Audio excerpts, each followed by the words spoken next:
Hi guys, welcome back to my channel. This is episode 2 of wiring up your classic car. If you haven't watched that episode yet, go back and watch that one so it'll put this one into context. But today we're going to be talking about figuring out your switches without a wiring diagram. This goes for any car, any year. You don't need a wiring diagram to figure out the switches. Sometimes you can't find a wiring diagram for the switches. The wiring diagrams show the awesome chart of the different colored wires, where they go, but a lot of them don't show the individual pins of the switch.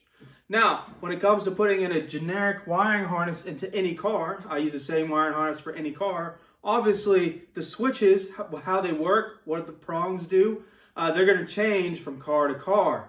Now, the way that you get around that, you don't have to sit in front of a computer for 20 minutes. You can take 5 minutes and just figure it out for yourself. There's nothing to look up. That's why I stress the voltmeter, ohm meter so much, because I use this more than anything else. I'll say it a million times. I'll say it again because it's so important. I can wire up a whole car with no battery and just an ohm meter, and I can tell you that every single circuit is going to work, or if it's going to have a problem. So that's really, really helpful. You guys really need to understand how ohms work and ohm meters work. I love it so much. I got the tattoo on my hand. That's the ohm symbol, not the omega symbol, if anyone's wondering. So yes, I love it just that much. So what we're gonna do is figure out the switches. I have a Ford headlight switch, then I have a 66 Fairlane ignition switch. Now, of course, this is the example car that I'm using, but finding wiring diagrams for a Ford headlight switch, which was same for a very long time, could be easy. I could find that online, but I'm not trying to teach you to find wiring diagrams because not all cars can find it. DeSoto's, a lot of the car manufacturers aren't around anymore. It's hard to find diagrams or the good diagrams for stuff like this. So I want to teach you the process, even though my example is actually fairly simple. If you understand the process, you can apply it to anything that's a little bit more rare than a 66 Fairlane. So let's get started. Okay, so I'm going to set this up. Hopefully you can see it well in your perspective, but we're going to get started. So I'm going to set the ohm meter up. Mine's auto ranging, so I'm going over to ohms here. Then on certain voltmeters, the ohms is down here in a different slot. Sometimes it's not. So look at your meter to make sure it's set up correctly. Now, I like to set mine up to where it makes noises when they both touch. That's what's nice about a more expensive voltmeter. So I'm turning the noise on, and when these two actually have connection, it's going to beep. Now, this is nice because I can have my alligator hooked to the headlight switch on the inside, and I can, or the headlight switch power on the inside, and I can run up to the front of the car with jumper wires and see if I'm getting power straight to the headlights when I turn the switch on. That also helps me know if the switch is actually working. And if the voltmeter is inside the car and I'm touching the connection, that's going to tell me I have continuity, which is really important. So if you can spare it, get a nice voltmeter that has noise to it. It's going to help you out a lot. So let's start with the headlight switch, or the dimmer switch, because it is the most easiest one to understand. What I'm going to be doing here is going to apply to the other switches later. We'll go through the more complicated switches in a minute. But this dimmer switch is very simple. This doesn't actually dim anything. It's going to have a power in, and it's just going to switch between two different power outs. So most of the time, the top one is power in, but I'm going to show you how to figure that out with the voltmeter. And when you push a button, there's volts coming out here. You push the button, now there's volts coming out here. So one goes to the high beams, one goes to the low beams. It doesn't dim anything. It just changes back and forth which terminal power out is. So most of the time, power out is, or power in is on the top. So we're going to start there. And one of these is going to beep at me. So I don't know which one yet. No beep there. So that's telling me power should be on that side. Power's there. So when I come over here and push the switch, power or continuity should be where my ground terminal is here. So push the button, off.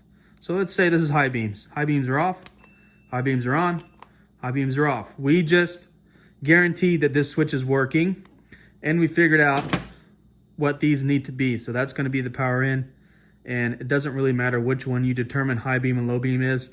If you use a connector, just make sure you read that connector and the wires from that connector go to the right place. If you don't have the connector and you're trying to save a buck, put some spades on there. It'll be okay. Obviously, connector's better because this could move underneath the carpet. But do what you have to do. That is up to you guys. So what you're gonna need to do first is get everything out of the car. Write you up a little diagram of what these look like. So the top here, we have our ignition. So you can kind of see how that's shaped in there. And that's how I have it shaped on the paper. So I'm trying to look at your guys' perspective. So pretty simple, that's what we're going for. Then we have the ignition switch, which is pretty straightforward. Maybe I should put a little knob on the end or something. So you know, so I know later on which direction it's facing when I go to look at the wires. So there's nothing wrong with spading all of these. Now, for this particular car, they do sell a connector, boom, and I can wire that connector in my harness. That's what I recommend for you guys when you're doing this. If you can buy the connectors for switches like these, buy them, use them, wire them into your harness. But that's not always something that you can do depending on the type of switches you have. That's not always available. So this kind of stuff, the spades actually do fit on here and they're pretty tight. So if you had to spade it out, that's fine. What I recommend for you to do, even though we're getting ready to write all this stuff down on this paper, leave this in the car forever for whoever ends up getting the car down the road, but also tape, label the wires themselves. So if you ever have to take the switch out because it goes bad, you take this out, every single wire is labeled of what it is, and you have this paper somewhere in the car, hopefully, for the lifetime of the car. But let's get this going. Now, I haven't done any tests on any of these yet, so I'm literally going to be figuring this out right in front of you. So if I make a mistake, hey, hopefully I'll catch it. So I'm going to turn my ohm meter on, and I like to turn it on to where it makes noise. Okay, so here's our headlight switch. It has a bunch of stuff on there like I, B, R2, R3, all that kind of crazy stuff. What sucks is I doesn't mean ignition, because if we look at it, just see our wire here, our spade here, goes up and actually will contact this big long, I guess you could call it a resistor. This is actually our dimmer here.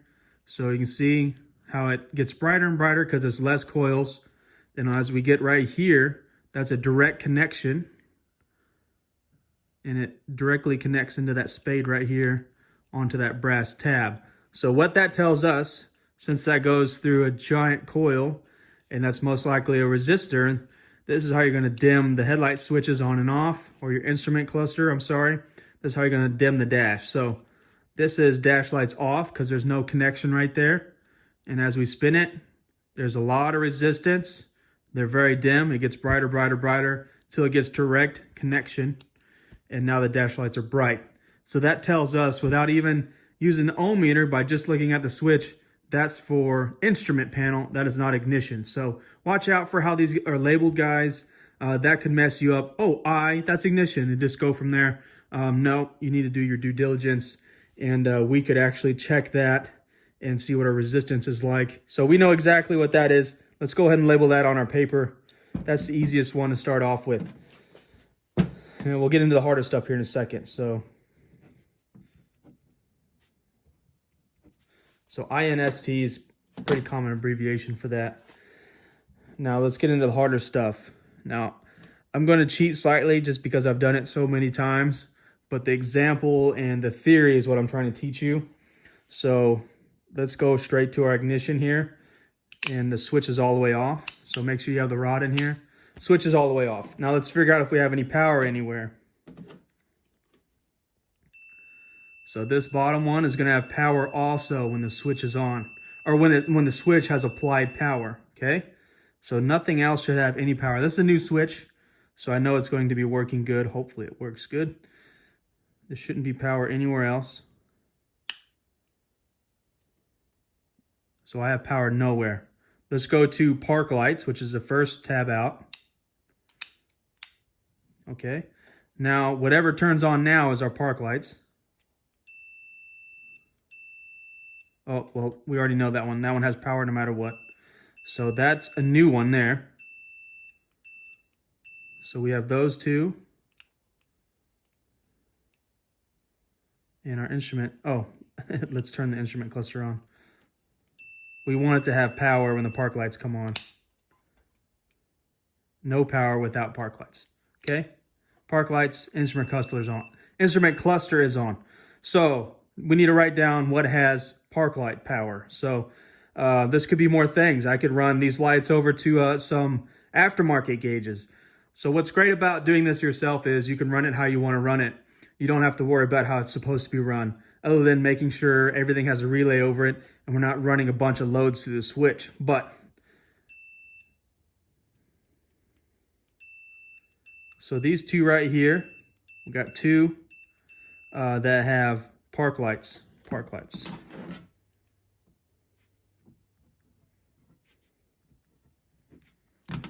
Very simple, park light power.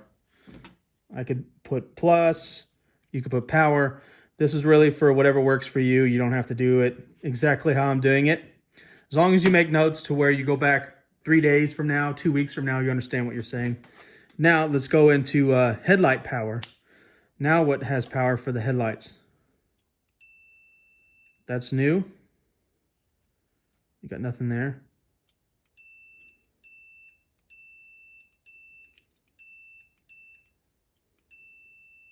So there's our headlights right there.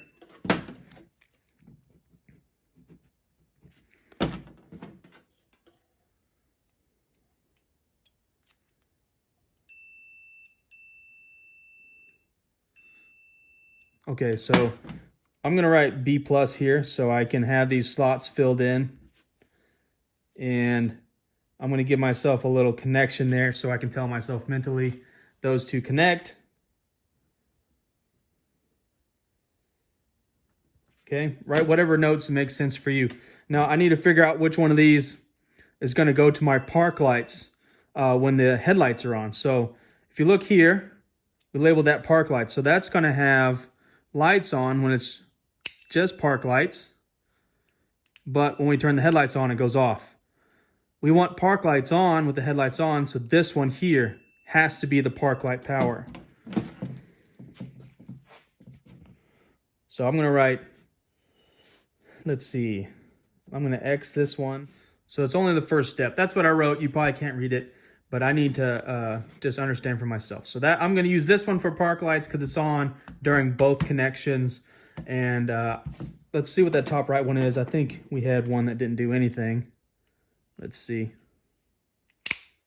Off, on. Didn't do anything. The top one here, on. Okay, let's see if those two are connected to each other.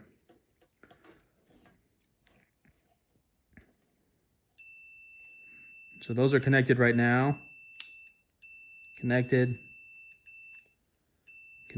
So I moved the thing around, but in all positions, those two are connected. I don't see any need to use that for anything. So I could write connected, but it doesn't matter because those are always connected no matter what position. So for what I'm doing, I don't see any reason to use that at all. This is a generic switch. I'm going to be switching relays with this. So this is going to be my B+. This is actually going to get triggered when the ignition's on. And I'm just telling you what's going on the wiring side. So with the wires that are coming over to it, this is going to be keyed on. Keys on, boom, this gets power now. So you cannot leave the headlights on with the key off. Sometimes people do that, they kill their battery. I don't want to do that to anybody. So when the key's on, boom, you can use your headlights. First switch pull out, that's going to our headlights, or our park lights, which should be a brown wire. Then when the switch comes all the way out, that's going to our headlights. I think that's a blue. I think that's blue. I can't remember right now. I think that's blue. So boom, boom. Then this is going to go to our instrument cluster so we can dim the instrument cluster lighting, or it could also go to our radio if we want to dim the radio lighting. So there's a couple options we could do with that depending on what type of setup you have. But that's going to turn the instrument cluster on and off, and it's going to give you resistance. So if you're going back to a stock type dash, you know what's going to happen there. Pretty simple, pretty straightforward. And that's how I break these switches down. We could do that with the ignition switch also. Really, it should have accessory, key in and out, then key on, start. So this is a Pertronic setup. So I want to make sure key on, I get power to the coil. Then when I switch this over, it sends power to our starter solenoid, because that's how this one works. So what I want to do is have the key out, and we're going to figure this one out. Now I can't remember which one's which on this, because I like to put in aftermarket keys or aftermarket ignitions. So I don't remember what's going on just yet. So key should be able to come out. And let's see if anything is connected to this terminal here. Because I'm guessing this one's the main power in. I'm not sure. Key's on, so something should have coil power. So we have two that have power. So I could write those down as ignition, ignition. So one could go to my relay, one could go to my coil. Fused, of course. And I need to hold this key over while testing it and see which one of these has cranking power. So I might have this backwards. I don't know. I'm not getting any cranking power for anything. This is new. As far as I know, it's new, so make sure I'm cranking it enough.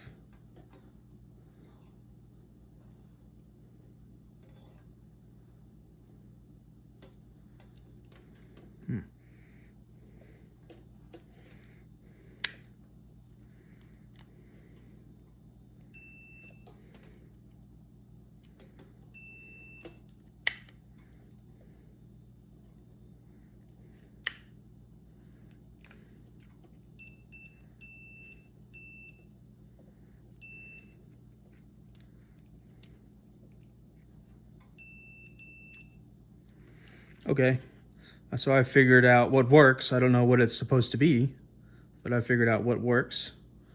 So there's no power here at this prong here, but when I crank it over, power off, power off. Now I'm moving it too much here off the tab to really show you guys very well. So keyed, keyed, keyed. Ignition's on. Ignition, ignition. Now I don't know why that one didn't crank over when I was up here, because that one's connected to these with key on. And let's see if I can get a crank signal for that. No crank signal, so it won't go that direction, but it will go this direction from here. So let's see if this one does it too. You need to exhaust all your resources here as I drop everything on the floor. And I just want to make sure that it has to go in that direction. So power, power, because it's keyed on right now. Now let's see if that will crank. Oh, shit.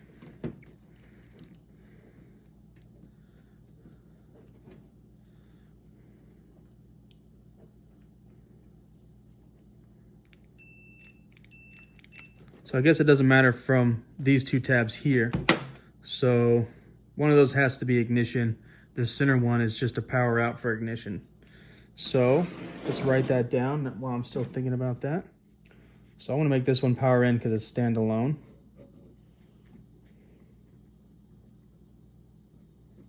So that's going to be power in, and this is going to be ignition power out.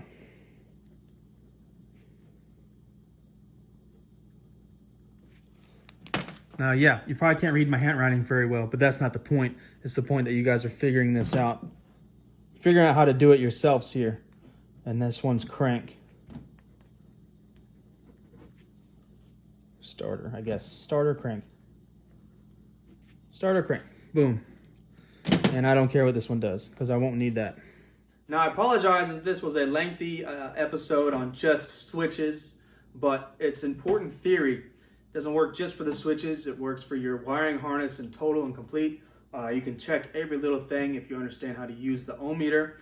And like I said, there's a lot of cars that I work on, because I work on 1959 and older most of the time. That's my genre, that's my rule here usually. So there's a lot of non-diagrams, there's a lot of switches that are outdated and don't have any support to figure out what is what. Obviously, a 66 Fairlane is pretty simple, very generic, but I want you to understand the method so you can apply it to other vehicles. With that being said, you can use whatever wiring harness you want. As long as you understand basic electrical theory, You can hook it up to whatever you want, put in whatever switch you want. A lot of my cars, I'll put a 39 or a 2829 Roadster together. I'll use a 66 Fairlane starter switch. I'll use a push button on a 39 Ford dash, so the dash looks pretty with the push button. There's a lot of different things that you could do as long as you understand the theory, and this is one of the basic parts that helps you understand the theory of how to use this type of stuff.